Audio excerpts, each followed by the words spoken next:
телеграмға кіресіңдер, описікті басасыңдар, сосын біздің чаттың атын жазасыңдар. Гейме сызықша 05 kz. Мына шықты. Кіресіңдер, закрепленное сообщение деген басасыңдар. Ең аяқта бізде прострайка деп тұр. Міне бірде сызықша 4 сызықша 1 дейді. Осының 3 сызықшасын басасыңдар, то есть нүктесін. Сосын сохранить и загрузки деген басасыңдар.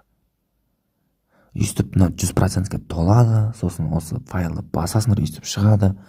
Сосын установить дейді там, сөйтіп скачать етесіңдер. Болды, еш қиындығы жоқ.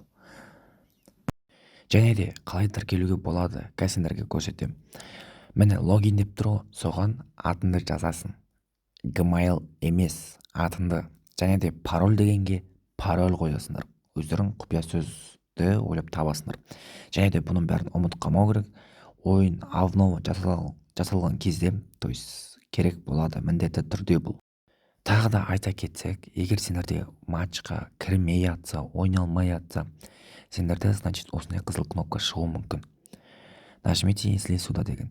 Егер бұл шықса, ойыннан шығасыңдар да, панельден алып тастайсыңдар да, қайттан кіресіңдер. Бұл ненің кесірінен шығады. Сендер ойыннан шығасыңдар да, 1-2 секунд қайттан басқа приложенияға кіресіңдер, сол арқылы шығуы мүмкін. Болмаса басқа приложенияға кіріп, күтіп қайттан кіресіңдер. Содан шығуы мүмкін. Солай, короче.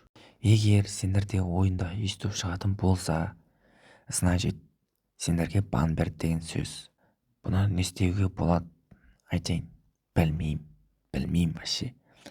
Өздерін шешесіңдер енді, бұл проблеманы менің қатысым жоқ енді. Көмегім тисе, міндетті түрде видеоға лайк бас, және де арнаға тіркелуді ұмытпа. Және де рахмет.